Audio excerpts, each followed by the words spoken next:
வெற்றிகள் தேடி வரும் பொழுது, மார்க்க ரீதியான வெற்றிகளாக இருக்கட்டும், மக்கள் கூட்டம் கூட்டமாக விளைவதாக இருக்கட்டும், அந்த நேரத்தில் நீங்கள் அல்லாஹ்வை போற்றி புகழுங்கள். அல்லாஹ் தான் புகழணும். எவ்வளோ பெரிய வெற்றி வந்துட்டோம், மமதை வந்து விடக்கூடாது, கர்வம் வந்து விடக்கூடாது. அந்த நேரத்தில் நம்ம செய்ய வேண்டியது, அல்லாஹ்வுடைய தூதருக்கு அல்லாஹ் சொல்லி காட்டுறான், நீங்கள் அல்லாஹ்வை போற்றி புகழுங்கள். மக்காவுடைய வெற்றி என்பது சாதாரண வெற்றியே இல்லை, மிக பிரம்மாண்டமான வெற்றி.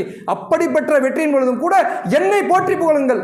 உங்களுக்கு எதிரிகளாக நிறைய பேர் இருப்பான், அவங்கள விட்டு விடுங்கள், நான் பார்த்துக்கிறேன். ஆனால் நீங்கள் செய்ய வேண்டியது என்னை போற்றி புகழுங்கள் சொல்லி அல்லாஹ் சொல்லி காட்டுறான். ஆக நமக்கு இந்த மாதிரியான நேரங்கள்லாம் அமையும் பொழுது அல்லாஹ்வை நினைத்துக் கொள்ள வேண்டும். இறைவா, நீதான் புகழுக்குரியவன், என்னுடைய தலைவர்கள் அவர்கள் புகழுக்குரியவர்கள் இல்லை. ஏதோ ஒரு காரணத்திற்காக அங்கே இருக்கிறேன், மக்களுக்கு நல்லது செய்யணும், அதற்காக போயிருக்கிறேன். நான் மார்க்கத்தை விட்டு விலக மாட்டேன், உறுதியாக இருப்பேன். ஆனால் புகழுக்குரியவன் நீ மட்டும்தான் என்று மனசுக்குள்ள ஆழமாக பதிய வைத்துக்கொண்டு நமக்கு வெற்றிகள் வாய்ப்புகள்